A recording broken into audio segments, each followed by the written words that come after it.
ये वो कुमार विश्वास है जिनकी शादी को 25 साल हो गए पर अभी तक कुमार है।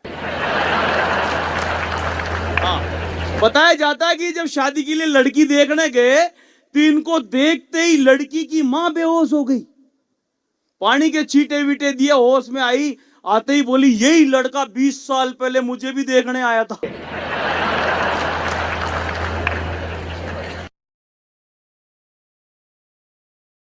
मैं मेरे मोहल्ले में चौकीदार नहीं चाहता था, पर मैंने जब चोरों को इकट्ठा होते हुए देखा तो मुझे लगा कि चौकीदार बहुत जरूरी है।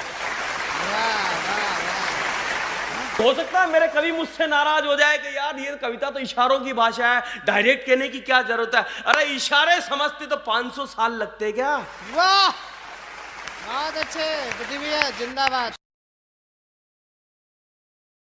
पिछले दिनों एक सर्वे हुआ। सर्वे से पता चला कि दुनिया में 40% लोग अपनी बीवी से परेशान हैं, जबकि 60% लोगों ने अपनी पत्नी के डर से सर्वे में हिस्सा ही नहीं लिया। वो शादी के 2 दिन बाद दूल्हा उसी ब्यूटी पार्लर में गया जहां से उसकी बीवी ने मेकअप करवाया था। उसने पार्लर वाली मैडम को एक आईफोन गिफ्ट किया, थैंक यू बोला और वहां से चला गया। मैडम ने खुशी के मारे आईफोन का डिब्बा खोला तो उसमें नोकिया 1100 पड़ा था। और साथ में एक पर्ची थी, पर्ची पर लिखा था सेम फीलिंग हियर। एक तहसील है, तो मैं किसनी चौराहे पर रुका, मैंने पूछा भाई साहब तहसील इधर ही है? तो एक आदमी खड़ा था, बोले और का। मैं आगे निकला तो 3-4 दुकानें छोड़ने के बाद एक सड़क थी, मैंने वहां पूछा, मैंने कहा भैया जो तहसील है इधर ही है? बोले और का। तो मुझे लगा मैं आगे पहुंचा तो एक और सड़क थी, मैंने वहां एक सज्जन से पूछा, मैंने कहा ये जो तहसील है इधर ही है? तो बोले या श्योर। मैं चक्कर में पड़ गया। मैंने कहा लेकिन भाई साहब एक बात बताओ, अभी जो आपसे पहले 2 मिले थे वो और का बोल रहे थे जब मैंने पूछा? तो बोले अरे वो भाई साहब वो बिना पढ़े लिखे कुबड्डे टाइप के लोग होंगे। तो मैंने कहा आप पढ़े लिखे हैं? बोले और का।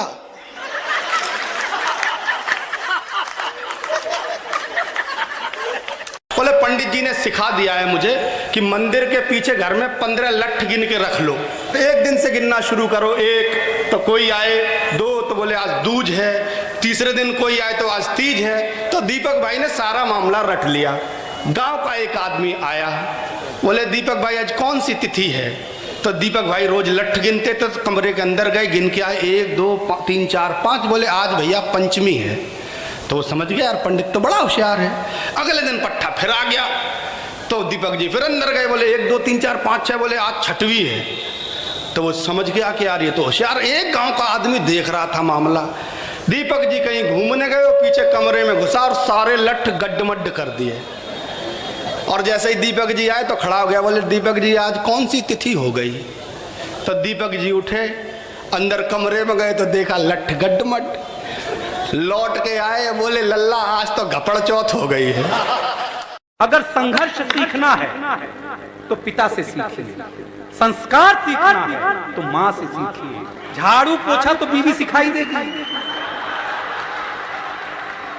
ए माँ, केस है। छोड़ अपना काम कुम, लंबी लंबी फेंकांगा आज। आजा। ठीक से। मेरी माँ ने दहेज में रेल मिलेगी। इतनी लंबी भी कौन फेंकनी। कल मेरा जी कर रहा है दूध में रोटी भेकर खाने को। मैंने टुकड़ा करके रोटी दूध में गिर दी, अरवा की फोटो खींच के फेसबुक पर लगा दी। मैंने सपने में भी न सोचा है भैया सब वाकई रेसिपी पूछेंगे। अमेजिंग। सुबह उठते ही मैंने देखे धड़ाधड़ कमेंट आ रहे उस पर। अब कमेंट मैंने लिख रहा के एक पूछ रहा दूध गाय का ले या भैंस का,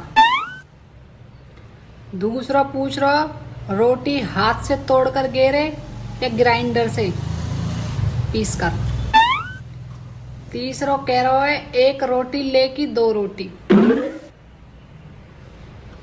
चौथा कह रहा शक्कर डाले कि चीनी डाले, दूध ठंडा ले या गरम ले। एक मानस के चाय एक ऐसा पेय पदार्थ है जो हम भारतीय महिलाओं के लिए बहुत जरूरी है। यूं हमारे लिए किसी दवाई से कम नहीं, इसके बगैर हमारी जिंदगी नहीं। सुबह उठते ही आँख खोलने को चाय चाहिए, बालकन ने स्कूल भेज कर फिर एक कप चाय चाहिए, काम में मन नहीं लग रहा आलकस भगाना तो उसके लिए फिर एक कप चाय चाहिए, सिर में दर्द होगा तो एक कप चाय चाहिए, घर से बाहर जाएंगे तो एक कप चाय चाहिए, बाहर से घर आएंगे तो एक कप चाय चाहिए, कोई रिश्तेदार आ गो तो उसकी गैल फिर एक कप चाय चाहिए, मूड खराब है तो एक कप चाय चाहिए, मूड सही होगा तो एक कप चाय चाहिए। हाई लो, बीपी लो, चिड़चिड़ोपन, हाथ पैरन में दर्द होगा तो एक कप चाय चाहिए, नींद ना आ रही तो एक कप चाय चाहिए।